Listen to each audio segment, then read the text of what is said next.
मोक्ष मार्गस्य नेतारं नेतारं कर्मभूततां ज्ञातारं विश्वतत्त्वानां वन्दे तद्गुणलब्धये।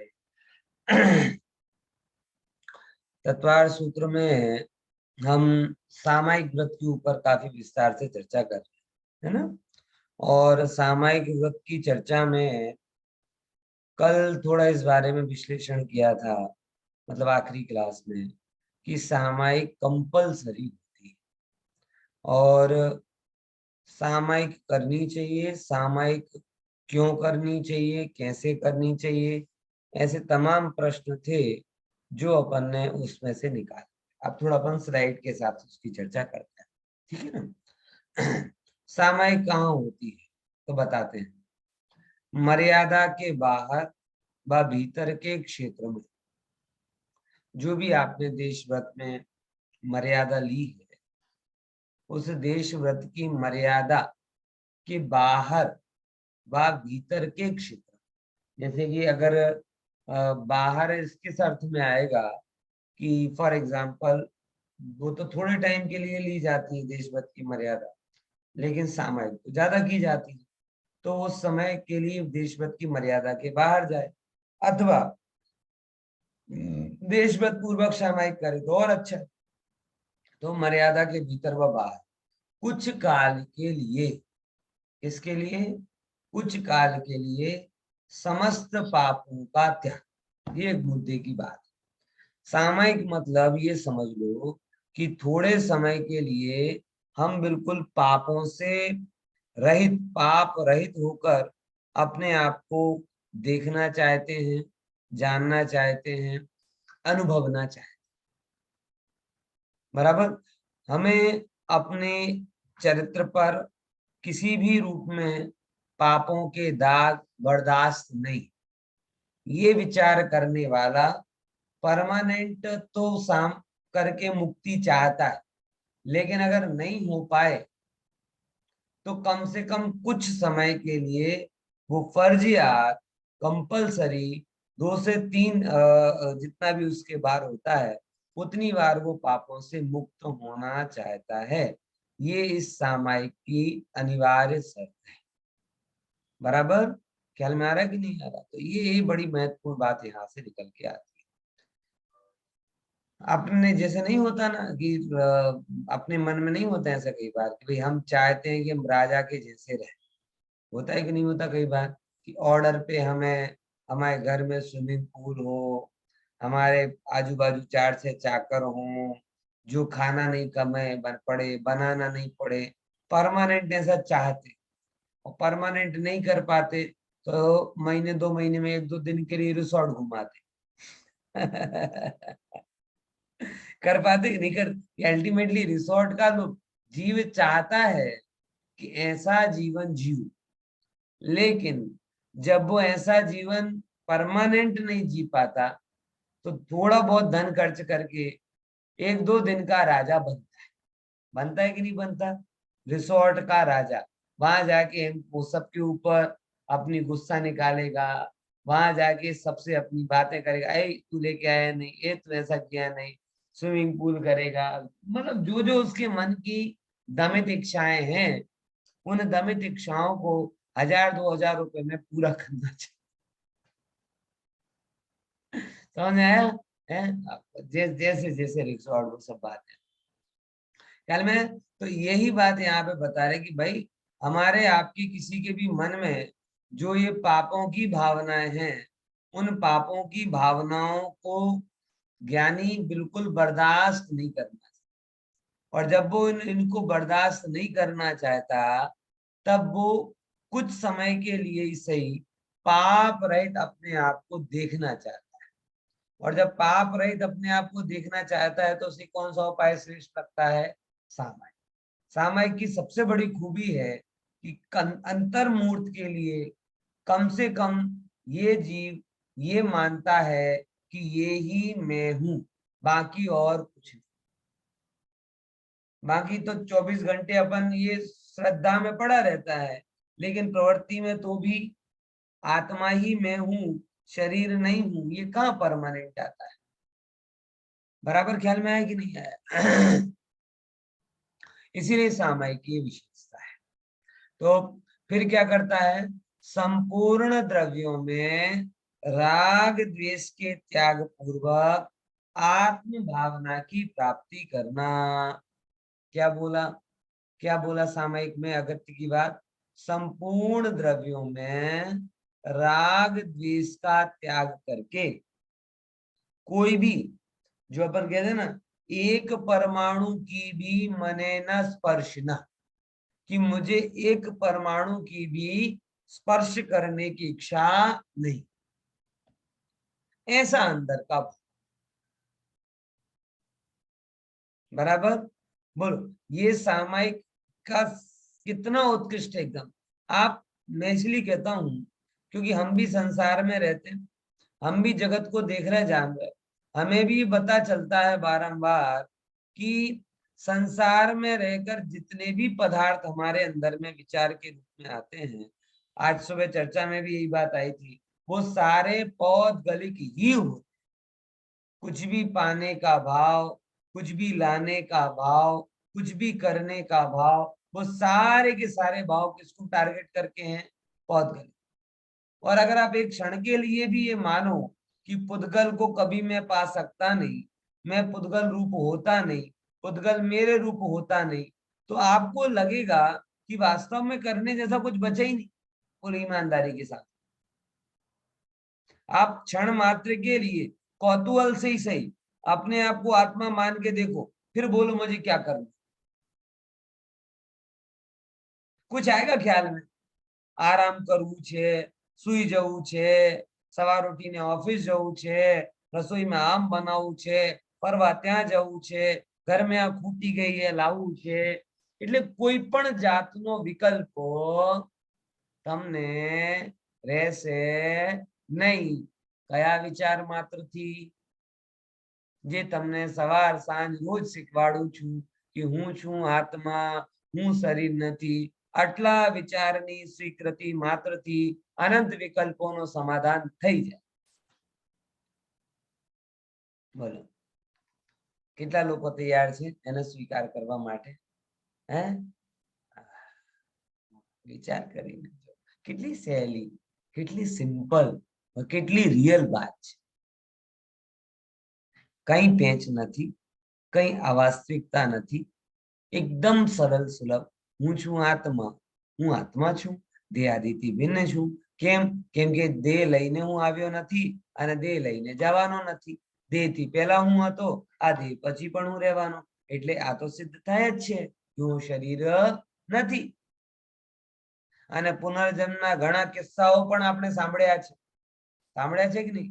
વિજ્ઞાન પણ સર્વથા નકારી શક્યો નથી। એવા એવા કેસ આવે છે જ્યાં લોકો ભૂતના ભવના બતાવે છે, આવે છે ને, તમે યુટ્યુબ ઉપર સર્ચ કરો કે ગૂગલ ઉપર સર્ચ કરો તો એવા ઢગલા ઢગલા શું કહેવાય કેસ મળશે। એક કેસ તો આપણા મંદિરની બેન છે, નામ ભૂલી ગયો, એક બેન છે, એ ગુરુદેવના ટાઈમમાં હતા, અને એ બેન શું કહેવાય, રાજુલબેન, હા રાજુલબેન, હા હા રાજુલબેન, બરાબર।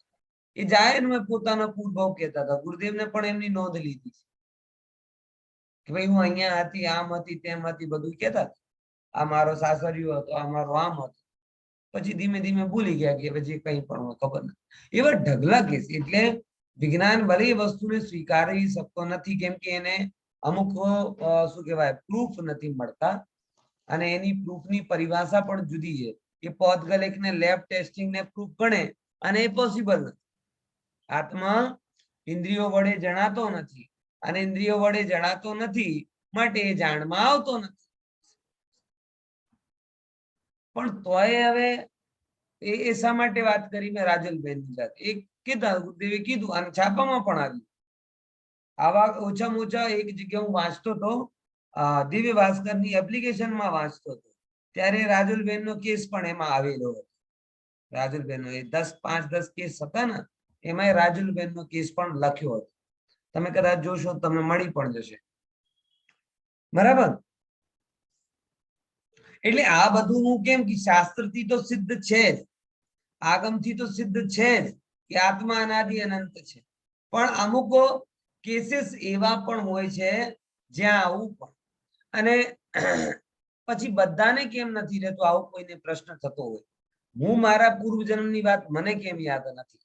તો આપણા શાસ્ત્રોમાં એક સંભાવના બતાવી છે કે જન્મ હોય ને જન્મ, ત્યારે માણસ આપણે વિગ્રહ ગતિથી ગમન કરે.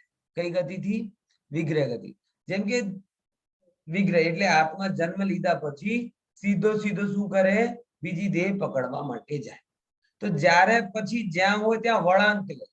તો આવી સંભાવના બતાવવામાં આવે છે કે જ્યાં સુધી જીવ વળાંક લેતો નથી અને સીધી ગતિ રૂપે ઉત્પન્ન થાય ત્યાં એને પૂર્વ ગતિના સંસ્કાર હોય છે, પણ વળાંક લઈ લે ને તો પછી સંસ્કાર ભૂસાઈ જાય. તો ઘણા લોકોને કેમ આ યાદ રહે છે કે મે બી એમની ગતિ ઈસુ ગતિમાં હશે, કે એમને જ્યાં જન્મ લેવાનો છે એની એ જ જગ્યા સીધી રેખામાં જન્મ લીધું હશે. તો અમુક અમુક જન્મના સંસ્કાર હોય. મારા ઓળખાણમાં ગામમાં પણ એક શું કહેવાય, અમારા પપ્પાની ધર્મ બેન છે, તુલસા બુઆ અમે લોકો કહીએ છીએ. એમનો છોકરોને અમે લોકો દિલ્હી મેટ કહેતા હતા. તુલસા બુઆ ગામમાં બહુ નાનકડો ગામ છે, પઠા, સિલવાની ના લગભગ 15 કિલોમીટર દૂર છે. પઠા ગામ છે. એ પઠા ગામનું મારી પાપાની ધર્મબેનનો દીકરો, એને બધા દિલ્હી મેટ કહેતા હતા. દિલ્હી મેટ કેમ કહેતા હતા? કેમ કે એ કોઈ જૂના પૂર્વમાં દિલ્હીનો શેઠ હતો અને બધું કહેતો હતો કે હું દિલ્હીમાં હતો, મારા આવા પ્રોપર્ટી હતી, આ બધું. પછી કેટલા બધું ધીમે ધીમે પછી આ ભાવના સંસ્કાર આવે તો જૂનું ભૂલાઈ જાય. પણ એ કેટલા વર્ષ સુધી બધી વસ્તુ કહેતો. આ હું કેમ કહું છું? દર વખતે નથી કહેતો. આજે કેમ આવી વાત? આ વાત કેવલ એટલા માટે કહું છું કે ભાઈ આ શરીર મારો નથી. આ શાસ્ત્રોથી તો સિદ્ધ છે જ, કેવલ જ્ઞાનીના જ્ઞાન મેં તો આવેલો જ છે, જ્ઞાની અનુભવ કરે જ છે. પણ ઘણા એવા કેસ જીવનમાં સાંભળવા મળે છે કે જે સાંભળીને આપણે ખબર થાય છે કે હું આ શરીર લઈને આવ્યો નથી અને શરીર લઈને જવાનું. શરીર પહેલા પણ હું હતો અને શરીર પછી પણ હું રહીશ. એટલા માટે હવે આ શરીર માટે તો ઘણું કર્યો, હવે આત્મા માટે કરવું છે. ત્યારે તમને સામાયિકની રિક્વાયરમેન્ટ ઊભી થશે. और अगर पूरा का पूरा जीवन इसी शरीर में लगाओगे तो रिक्वायरमेंट ही नहीं होगी. और जैसे मार्केटिंग में होता है ना, रिक्वायरमेंट नहीं होगी, डिमांड नहीं होगी तो सप्लाई कहां से? ख्याल में आ रहा है क्या? हाँ, इसलिए थोड़ा समय सामयिक के लिए समय हो. बराबर. चलो अपन आगे बढ़ते हैं. तो संपूर्ण द्रव्यों के राग देश के त्याग पूर्वक आत्मा की भावना भाना, ये सामायिक का कर्तव्य है. अब देखो सामायिक शिक्षा व्रत के अतिचार क्या है. सबसे पहले ये समझो कि सामायिक को शिक्षा व्रत क्यों कहा. सामायिक को शिक्षा व्रत इसीलिए कहा क्योंकि ये मुनि व्रत की शिक्षा दे. क्योंकि आपको मुनि बन के करना क्या है? मुनि बन के क्या कर? मंदिर तो बनवाना नहीं, शीत रक्षा, तीर्थ रक्षा, समाज रक्षा ये तो करनी नहीं, घर गृहस्थी के काम तो करना नहीं. तो जिन जिनको भी मुनि बनना है वो निर्णय तो कर ले कि मुनि क्यों बनना है, कि गुरु ने बोला कि चलो चलो तो उठाए कमंड और निकल पड़े. समझे? फिर जैसा गुरु कर रहा है वैसा करते जा रहा. इसके लिए थोड़ी कोई मुनि बना जाता है. मुनि बन के आपको आत्मा की आराधना ही करनी है. तो उसके एक्चुअल प्रयास ये सामायिक में किया जाता है. ठीक है ना. अब उसके अतिचार क्या है देखो. शरीर के अंगोपांगादि की को निश्चलता नहीं रखना, काय धूप प्रणिधान. कौन सा अतिचार है? काया का धूप प्रणिधान. कि मतलब शरीर देखो एक एक निमित्त नैमित्तिक संबंध है. कभी भी अगर आप क्या कहते हैं, मैं आपको प्रवचन सुनाने बैठे हो ना, बराबर. अब आप कोई ऐसी कुर्सी पर बैठो जिसके चारों पैर समान नहीं. नितिन भाई, अभी जिस कुर्सी पर बैठे हो उसके चारों पैर समान है ना? है कि हिल डुल रहे? और अगर वो हिलडुल हिलडुल हिलडुल होते रहे तो बोलो कितना ध्यान आपका प्रवचन में रहे। चलो आपकी छोड़ो, मैं ऐसी कुर्सी पर बैठ जाऊं जिसके तीन ही पैर हो, और एक पैर 1.5 फीट का हो, एक पैर 2 फीट का हो, एक पैर 2.25 फीट का हो। अब उसके बाद में बैठो और बोलो पंडित जी प्रवचन सुना, तो पंडित जी कहेंगे भैया देखो अपने से नहीं हो पा रहा, या कुर्सी बदलो या चैनल बदलो। है मतलब एक व्यवस्था है ना, कि जैसे अरे आप तो अभी कह रहे थे कि आत्मा और शरीर भिन्न भिन्न है, फिर ये तो आत्मा और शरीर भिन्न भिन्न है, फिर ये तो शरीर और कुर्सी है, तो जो है सो है। लेकिन आज की ये दशा है कि अगर मेरी कुर्सी भी हिले तो मेरे अंदर में वो स्थिरता नहीं रहती है, भले वो हमारी कमी है, ये मानते बराबर। बाकी तो लोगों को पहाड़ से फेंक दिया और पूरा गोल गोल गोल गोल घूम के वो रहे तो भी उनका ध्यान नहीं छूटा, वो उनकी महानता। ये पीछे यशोधर मुनिराज है, बताओ मरा हुआ सांप डाल दिया हिले नहीं, ये उनकी महानता। लेकिन अपन जैसे सामान्यहीन पुरुषार्थी लोगों के लिए तो ऐसा नहीं होता कि कुर्सी हिले तो मन भी हिल जाता है। तो जब कुर्सी के हिलने से मन हिलता है तो शरीर को हिलडुल हिलडुल करोगे तो क्या हो? इसीलिए आवश्यक है कि आप सामायिक में प्रॉपर पोस्चर में बैठे, किसी की सहारा लेकर ना बैठे, आड़े ना बैठे, सो नहीं जाएं। खड़गासन या पद्मासन, दो ही चीजें। पद्मासन नहीं तो सुखासन से बैठो, मगर क्या करो, बैठ के साथ। और अगर कुर्सी पर भी बैठो तो ऐसा नहीं कि मतलब आप उसको रोलर कोस्टर राइड करने वाली कुर्सी लेके आओ, गोल गोल घूम रही है, स्थिर रहे। स्थिरता आवश्यक, क्योंकि अस्थिर शरीर में स्थिर परिणाम हो तो सकते हैं लेकिन बहुत मुश्किल। सामान्यतया अस्थिर शरीर में, देखिए ना, स्थिर शरीर में स्थिर परिणाम हो जाए ये नियम नहीं, लेकिन अस्थिर शरीर में स्थिर परिणामों का होना बहुत मुश्किल। बराबर। सामान्य कंडीशन क्या है, स्थिर शरीर हो तो स्थिर परिणाम, ये सबसे आदर्श दशा। शरीर भी स्थिर, परिणाम भी स्थिर। शरीर भी अस्थिर, परिणाम भी अस्थिर, ये एडवर्स दशा है। शरीर स्थिर, परिणाम अस्थिर। इसमें थोड़ा एक बेनिफिट है कि अभी भले ही अस्थिर है लेकिन बाद में क्या हो जाएगा, अच्छा हो सकता है। और शरीर अस्थिर और परिणाम स्थिर, ये उग्र पुरुषार्थी यानी मुनि राजों को होता है कि नहीं है? ये चतुर्भंगी बन गई कि नहीं बन गई? बोलो खुशी में कौन कौन सी चार हुई? चतुर्भंगी समझ गए ना, 4 प्रकार से कहना है। ट्राई करो। सर शरीर स्थिर और पहले शरीर अस्थिर और परिणाम भी अस्थिर। गई भैंस पानी में, आगे। फिर शरीर अस्थिर लेकिन परिणाम स्थिर, वो मुनिराज को उग्र पुरुषार्थी विशेष ही उग्र वही पुरुष होंगे। हो सकता है, निषेध नहीं है, मतलब अपवाद मार्ग का निषेध नहीं है, हो सकता है, लेकिन रेयरेस्ट लोगों को। हाँ फिर शरीर स्थिर और परिणाम अस्थिर, उसमें आगे जाके परिणाम स्थिर होने की संभावना ज्यादा है। प्रोबेबिलिटी के सॉल्यूशन उसके हिसाब से अपन इसे एक्सेप्ट कर सकते हैं, बराबर। और बेस्ट कौन सा है, और राजमार्ग। शरीर स्थिर और परिणाम भी स्थिर। ये सबसे बढ़िया बात है, आप आत्मा भी स्थिर है आपके, परिणाम भी स्थिर है, कपट भी नहीं कर रहे, बढ़िया आराम से आत्मा का ध्यान कर रहे, बेस्ट में बेस्ट उपाय।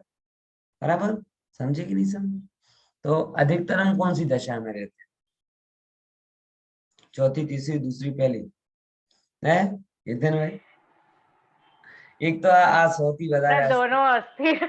हाँ आज આવે આંખ અને આંગળીઓ સૌથી વધારે અસ્તિર થાય છે, આંખો અને આંગળીઓ અને ચહેરા 2 મિનિટ માટે પણ ના દેખાય તો જેમ નાનો બાળકો ખોવાઈ ગયો ને, નાનો બાળક એવી જ ફિલિંગ આવે, મોબાઈલ કે મોબાઈલ અરે ક્યાંય નહીં પડ્યો હશે, શાંતિથી બોલ દિનેશભાઈ શું કેવું છે?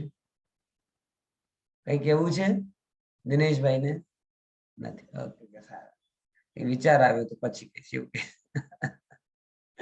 સારું, તો આ દશા છે, આદર્શ દશા ઉપર રહેવું જોઈએ। અને ઠીક છે, અત્યારે મને તમને બોડી લેંગ્વેજ નહીં ભણાવું, પણ એમાં ઘણી બધી વસ્તુ એનાથી નીકળે છે। પછી वचन दूप प्रणिधान, अशुद्ध उच्चारण करना और सही अर्थ का ज्ञान न, कि जब आप सामयिक में कोई पाठ पढ़े, स्वाध्याय करें, कोई भी काम करें, अशुद्ध उच्चारण करें, मतलब गाथा अपन जो सूत्र पढ़ते हैं ना, सूत्र, उसके पीछे दोबारा आपको जो पढ़वाते हैं उसके पीछे कोई दूसरा हेतु नहीं होता कि आचार्यों ने जैसे लिखा है हम वैसे पढ़ने का अभ्यास करें। क्यों अपने मन से पढ़े? हिंदी भाषा की तो खूबी है संस्कृत भाषा की कि जैसा लिखा जाता है वैसा ही बोला जाता है। इंग्लिश वालों की बड़ी प्रॉब्लम है, बोलते नॉलेज है और लिखते पता नहीं क्या क्या है कि नाउ लेट जी है, नहीं लिखते ना, लिखते बोलते नाइफ है और लिखते कनाइफ। फिर कहीं कुछ साइलेंट हो जाता है, कहीं कुछ वायलेंट हो जाता है, खबर ही नहीं पड़ती। लेकिन संस्कृत हिंदी इन सब में क्या भाषा है, इनमें तो जैसा लिखा है वैसा ही बोला जाता है। साइलेंस का कोई स्कोप संस्कृत और हिंदी भाषा में नहीं, बराबर। ये हमारी भाषा की समृद्धता है, गौरव, बराबर। तो जैसा लिखा वैसा ही पढ़ा जाता है, तो वैसे ही पढ़ो ना, अन्यथा क्यों पढ़ते हो? बोलते हमको नहीं आवड़ता है, थोड़ा थोड़ा आवड़ता है, हिंदी गुजराती मिक्स हो जाता है। भाई ये तो थोड़ा अभ्यास करो, बराबर। आऊ ना, थोड़ी हमारा जीभ फरती नहीं है तो फरो उसको संस्कृत में, बीजू कोई उपाय नहीं, फेरવું પડશે, બીજું શું કહીએ। हम एक बार गुजराती में बड़ा बोले हमारी जीभ છે ને, हमारी जीभ છે ને સંસ્કૃતની જેમ ફરતી नहीं। अरे नहीं फरती नहीं, फारवी પડશે। जो તમને ઉચ્ચારણની જો પ્રમાદને લીધે, કમીને લીધે ના થાય એ વાત જુદી, પણ જાણી જોઈને અશુદ્ધ ઉચ્ચારણ ના, ઠીક છે। પછી એક બીજા નંબરની વાત, ઉચ્ચારણ તો સાચો કરીએ, બરાબર। જેમ કે અમારા બધા શ્વેતાંબાઈ ભાઈ પ્રતિક્રમણમાં આમ સલંગ બોલતા જાય બોલતા જાય બોલતા જાય, પણ શું ભણ્યા? ભાવવાસન, બોલે ના આ નહીં કરો। ભાવવાસન થી કોને લેવું દીધું? અહીંયા કોણ સારામાં સારો પ્રતિક્રમણ કોણ કરાવે? કોણ હોય દિનેશભાઈ જે 100 થી વહેલો જલ્દી પતાવે, જેની શતાબ્દી દોડતી હોય, જેની રાજધાની દોડતી હોય, એ જ ટોપમાં ટોપ પ્રતિક્રમણ કરાવનાર। અને જો મારી જેમ આમ ધીમી ગતિના સમાચાર હોય પેસેન્જર, તો મને તો ઘૂસવા જ ના દે, બોલે પંડિત તમે તો એક પ્રતિક્રમણ 10 દિવસ સુધી કરાવો, તમારું પ્રદૂષણ 64 દિવસના થઈ જશે। ખ્યાલમાં આવે છે કે નહીં? તો મને તો એન્ટ્રી મળવાની જ નથી। હા, આ ભૂલ છે, જે બોલો એનો અર્થ ખબર હોવું જોઈએ। એટલા માટે એટલી સ્પીડમાં હોય, પાછળ કૂતરો પડ્યો હોય ને એવી દોડે। મારો તો એક મિત્ર છે ને, એ કહે કે લિટરલી હું બોલતા બોલતા 2-5 ભૂલ તો કરું જ, આવું કે, પણ બરાબર છે, કોઈ નથી, કોઈ બરાબર। એટલે એ કઈ શું કે ભૂલ કરું છું એટલે તોય લોકો મને અવોઇડ કરી દે છે। કેમ? કે ઝડપથી કરાવું છું। આજે અમુકને ખબર નથી પડતી, અમુકને ખબર પડે છે તો પણ એ શું કરે છે કે જતું કરે, કારણ ઝડપથી કરે છે ને। 1.5 કલાકનું પ્રતિક્રમણ પછી એ કોઈને ખબર નથી લાગતી કે પુણ્ય બંધ જે છે તમારા કલાકની ગણતરી પ્રમાણે નથી થતું, ભાવોની ગણતરી પ્રમાણે। એમને તો એ લાગે કે કલાકનું કામ 1.5 કલાકનું કામ 40 મિનિટમાં થાય એટલે બેસ્ટમાં બેસ્ટ, બરાબર। એ મુદ્દા અહીં કે છે। હા હા, દિનેશભાઈ નો પંખા એને ગમ્યું, બરાબર। તો બે વસ્તુ થઈ ગઈ, અશુદ્ધ ઉચ્ચારણ અને સહી અર્થનું જ્ઞાન ના હોવું। તો જ્યાં સુધી તમને સામાયિક કરતા કરતા સાચા અર્થ અને ઉચ્ચારણની શુદ્ધતા ના હોય ત્યાં સુધી અતિચાર લાગે। પછી ત્રીજા નંબર, મન દુઃખ પ્રણિધાન। સૌથી અગત્યની વસ્તુ આ પણ ગજબની છે। ઘણી વાર શું હોય, તમને બોલવાની આવડત પણ હોય, બરાબર, એક વાત, અને બીજો નંબર તમે અર્થ પણ કરી શકતા હો, તો પણ મન જેમ કે આપણે હિન્દી પૂજનોમાં ઘણી વાર થાય છે, હિન્દી કે ગુજરાતી પૂજન કરીએ ને એટલું અઘરું નથી હોતો એનો અર્થ, અને તમે કરી પણ શકો અને કરાવેલો પણ શું થાય છે આપણા ત્યાં દિગંબરની વાત કહું, એક જ પૂજન કન્ટિન્યુઅસ લોકો કરે ને તો પછી એ પણ પ્રતિક્રમણની જેમ બેફામ જ દોડે. એમની ગાડી વિનય પાઠ થી શરૂ થઈને શાંતિ પાઠ સુધી કોન્સ્ટન્ટ ચાલે, વચ્ચે કોઈ લીલી ઝંડી નહીં, કોઈ હરી ઝંડી નથી, કોઈ લાલ કશું નથી, બસ દોડાવ દોડાવ દોડાવ. અને અર્થ ખબર છે તો એ અર્થમાં લીન થતા નથી. અર્થ ખબર છે એવું નથી, કેમ કે એટલું અઘરું નથી, સહેલું છે. અર્થ જેને આવડતો નથી એ તો દોષી છે જ, અર્થ શીખે પણ શીખેલા અર્થનો પ્રયોગ ના કરે એ પણ અતિચાર છે.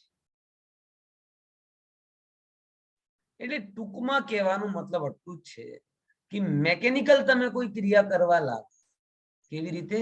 મશીન જેમ કે હું આવ્યું અને બસ ચલો આજે કયો ચેપ્ટર ભણવાનું છે, બોલે સામાયિક, આમ છે તેમ છે આમ છે, આજનું પરિણામ એમાં જોડાયા વગર હું કલાકનો ધારાવાહિક લેક્ચર આપી દઉં, મતલબ મને એવું કઈ લાગે જ નથી કે મેં મારી વાત કરી કે હિતની વાત કરી ને સાચી વાત કરી, બસ મારો ટાર્ગેટ શું હોય કે આવું ને સામાયિક ભણાઈ દઉં, તો ભાઈ તું 0% સ્વાધ્યાય કરે છે. જ્યાં સુધી સ્વાધ્યાયમાં સામાયિક કર્તાની વાત સાંભળતા સાંભળતા તમારા ચિત્તમાં આ ના થાય કે મને સામાયિક કરવી છે, ત્યાં સુધી તમારી સામાયિકનો સ્વાધ્યાય અધૂરો છે. તમને આવું ફીલ થવું જોઈએ કે જો આના લાભ કેટલા અને ના કરવાથી હું કેટલો મારો બગાડ કરી. શું જો હું તમને कोई एवी वस्तु અહીંયા बताता होत અહીંયા कि ये कर लो, ये करने से तुम्हें करोड़ रुपया मिलेगी, तो भी क्या हम ऐसे तटस्थ होकर सुन लेते हैं? बोलो, करोड़ रुपया मिल रहा हो तो क्या हम ऐसे तटस्थ होकर सुन लेते कि कितने गलगलियां छूटती है हमारे मन, हाँ आवानो छे, हमણાં આવશે, એટલે कितना उपयोग जड़ाओ. जिस एग्जाम की आप तैयारी कर रहे हो, बराबर, हम जैसे आईएएस का करते थे ना, 50,000 रुपया फीस भरी हो हमने, बराबर, और 50,000 रुपया फीस भरने के बाद में क्या करें हम? ऐसे लेक्चर सुन लेते, क्या ठीक है हुआ तो हुआ, समझ में आया तो हुआ, ये ऐसे बैठते थे ना जैसे कि मतलब भगवान की दिव्य ध्वनि खिल रही हो ना, ऐसे एक शब्द ना, सर शू कीधु, सर शू कीधु, 1 सेकंड के लिए उपयोग बाहर नहीं जाता, और क्लास आधे घंटे की नहीं होती थी, क्लास 2.5 घंटे की होती. कितने घंटे की? 2-2 2.5 घंटे, बराबर. और जैसे मैं हूं, मैं ही अकेला नहीं था, मेरे जैसे बहुत सारे, 2.5 घंटे में मुझे नहीं पता कि जितनी क्लास में मार पड़ा, कभी भी कोई भी सर का कोई भी शब्द मैंने व्यर्थ जाने दिया. मतलब 2.5 घंटे में अगर एक भी शब्द ऐसा हुआ कि मुझे खबर नहीं पड़ी तो मैंने तुरंत स्टॉप की, सर अगर वो अलाउड नहीं करे तो बाद में पूछा. लेकिन कैलकुलेट कर लेते थे ना कि 50,000 में 3 महीने पढ़ा रहे हैं, यानी 3 महीने में 90 दिन में 50,000, यानी एक दिन की क्लास की कीमत कितनी हो रही है? 700-800, और 2 घंटे हैं तो 1 घंटे की कीमत कितनी हो रही है? 400, और 400 में अगर 1 मिनट में 1 घंटे की कीमत 400, यानी 1 मिनट में अगर उपयोग, 1 मिनट की कितनी कीमत रही फिर? 6-36 है, 6 कितनी रही हिरेन भाई, हितेन भाई अकाउंटेंट छो ना, अनम्यूट કરીને બોલો. 1 કલાકના 400 રૂપિયા, 1 મિનિટની કેટલી રહી? 7 રૂપિયા લગભગ, ઓલમોસ્ટ, બરાબર. હવે 7 રૂપિયામાં 1 મિનિટમાં કેટલા શબ્દો બોલે? હવે એમાં એક એક શબ્દની કિંમત, આ તો ટ્યુશનની કિંમત, અને એ જો એક્ઝામમાં આવી ગયો અને મિસ થઈ ગયો અને એને લીધે મારા 2-5 નંબર કપાઈ ગયા અને એ 2-5 નંબરથી હું રહી ગયો, ત્યારે એક શબ્દની કેટલી કિંમત? ट्यूशन फीस रूपे गणवा जाओ तो एक शब्द की कीमत 5, 7, 10 रुपया એટલે ચાયના કપ જેટલી થાય. અને જો એક્ઝામ માં આવી જાય, બરાબર, અને એનાથી એટલા નંબરથી તમે આઈએએસ બનતા અટકી જાઓ ત્યારે એ પ્રશ્નની કિંમત કેટલી? બોલો, ચક્રવર્તી અને પ્યુન જેવો અંતર પડી જાય કે નહીં પડી જાય? એક 5 નંબરથી તમે અટક્યા, જે હું આટલા જ નંબરથી અટક્યો હતો એક એક્ઝામમાં, એ 5 નંબરની ડિસ્ટન્સ કેટલો? એ જે ભણે છે એને બંને કેલ્ક્યુલેશન, ત્યારે એના મનમાં એવું થાય કે આ વસ્તુ અગત્યની છે. હું તમને સિમ્પલ આટલો પૂછું કે આઈએએસ બનવું સહેલું કે ભગવાન બનવું સહેલું? આઈએએસ માં કેટલો સુખ મળે ને ભગવાનમાં કેટલો સુખ મળે. આઈએએસ કેટલા બને ને ભગવાન કેટલા બને? શું આઈએએસ આપણે અનંત અનંત બહુ સુધી તો રાજા મહારાજા બની ગયા, આઈએએસ તો તોય નોકર કહેવાય, કોકનો તો સાંભળવું પડે. પણ આપણે એવા પદમાં ગયા કે જ્યાં કોકનું સાંભળવું ના પડે, બધાને સંભળાવવું જ પડે. તો ગજબ છે કે આઈએએસ જેવી વસ્તુ માટે આપણે આટલું અફર્ટ કરીએ છીએ, ભગવાન બનવા માટે ટાઈમ નથી હોતો. સુઈ જાય, ખોઈ જાય, ભટકી જાય, બગડી જાય, પરાણે પરાણે આંબે, હે ઉપયોગ ક્યાંનો ક્યાં ફરતો હોય. અરે ભાઈ, તું વિચાર કર કે તારા એક સમયની કિંમત કેટલી, અને એ જ વસ્તુને લીધે તો તને સમ્યક દર્શન થઈ ગયું. ઇન કેસ જે તો उपयोग बाहर गया, बराबर, जो उपयोग बाहर गया उसी समय कोई ऐसी बात निकली कि जो बात, मतलब देखो मैं तो जानबूझ के कुछ निकालता नहीं, जो भी निकलता है अपने आप निकलता है. इतना तो आप भी अभी तक समझ गए होगे अगर थोड़ा बहुत मुझे सुना समझा होगा कि मैं कोई प्रिपेयर्ड ऑरेटर नहीं. ગોખીને આવો તો મને 2 મિનિટ પહેલા ખબર નથી હોતી કે હું શું કહેવા છું. આટલું તો તમે લગભગ ખબર પડી ગઈ. મને કઈ ખબર નથી હોતી શું કહીશ. એ સહેજ યોગ્યતાથી શબ્દો આવે એટલે તમારા બધાની લાયકાતથી જ આ શબ્દો નીકળે છે. મારો આમાં સહેજ પણ કર્તૃત્વ નહીં. આ મને પાક્કો નિર્ણય છે, બરાબર. એટલા માટે મને ક્યારે કોઈ ચિંતા નથી થતી કે શું કહીશ શું કહીશ શું કહીશ. મને કઈ ચિંતા નથી. 2 લોકો વચ્ચે બેસાડો તો મને ચિંતા નથી, 2000 5000 10000 વચ્ચે બેસાડો તો જે જેની લાયકાત એ નીકળવાનો, માથામાં હું કેમ ટેન્શન કરે, બરાબર. પણ તમને આ વિચાર કરવો છે કેવું કે આ જે મારી લાયકાતથી શબ્દ નીકળ્યો, કદાચ એનું મિસ કરી ગયો અને એ શબ્દ જ મને સમ્યક દર્શનમાં લઈ જાય તો એ શબ્દની કિંમત કેટલી? આઈએએસ માં એક ક્વેશ્ચન 5 નંબર થી ચૂક્યા અને તમે આઈએએસ પદ નથી મળી શક્યા તો કેટલા ભાવનું નુકસાન, કેટલા રૂપિયાનું નુકસાન? અને એ સમ્યક દર્શન થી ચૂકી ગયા તો કેટલા ભવોનું નુકસાન? એટલે બોલો, પ્રમાદનો અવસર છે ખરો? પણ ખબર નથી કેમ સાંભળતા સાંભળતા આપણે લોકો મશીનની જેમ થઈ, વક્તામાં પણ મશીનીકરણ આવી જાય. હું બહુ પ્રયાસ કરું છું આ બાબતના કે કોઈ પણ વસ્તુ હું તમને કહું ના તો એટલીસ્ટ મારા પરિણામને તો ભીંજાય. જ્યારે મારા પરિણામ ભીંજાયેલા હશે તો કદાચ તમને એમાં સોંધી મહેક આવશે. પણ હું મશીન થઈ ગયો તો તમે તો મશીન થવાના છે. ખ્યાલમાં આવે છે? એટલે આ મારી દૂધથી પ્રયાસ રહે છે કે હું જ્યારે તત્વને વાંચું ત્યારે હું અંદરથી તરબતર થઉં, અને જ્યારે એના હું તલ્લીન થઈશ ત્યારે જ હું એના મર્મને સમજી શકીશ, અને ત્યારે જ કદાચ હું તમને મર્મ સમજાવવામાં સક્ષમ થઈશ. પણ હું ઓનલી ઓન ઇન્ફોર્મેશનને ગ્રહણ કરું અને ઇન્ફોર્મેશનને ટ્રાન્સફર કરું તો હું સેટેલાઇટની છત્રી થઈ ગયો, બીજું કઈ નથી. તમારું ને ડીટીએચ કેબલની છત્રી શું કરે? ત્યાં સેટેલાઇટ થી સિગ્નલ પકડે અને ટીવીમાં રિલે કરી. તો હું ડીટીએચ ની છત્રી બનવા નથી માંગુ. ખ્યાલમાં આવે? ડીટીએચ ની છત્રી સમજી ગયા ને? આ ડીટીએચ હોય ને, ડાયરેક્ટ ટુ હોમ, એ કેવું કરે? તમારા ઘરના સામે અમુક ડાયરેક્શનમાં લગેલી હોય, ઉપર સેટેલાઇટ હોય, સેટેલાઇટ થી સિગ્નલ આવે, એ સિગ્નલ ને ક્યાં મોકલે? તમારા ટીવી સુધી. વચ્ચે કઈ લેવું દેવું બોલે નહીં. આવી રીતે આપણે સેટેલાઇટના જેવા સૂચનાઓનો સંચાર નથી કરતો. બરાબર? ખ્યાલમાં આવે છે કે નહીં?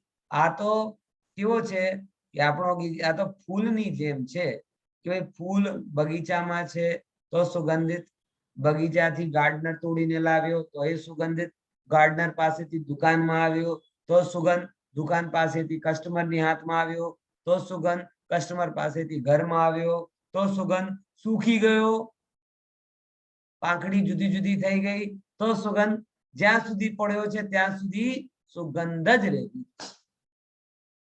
એમ સ્વાધ્યાય મશીન નહીં, સ્વાધ્યાયની સુગંધ મહેકવી એમ.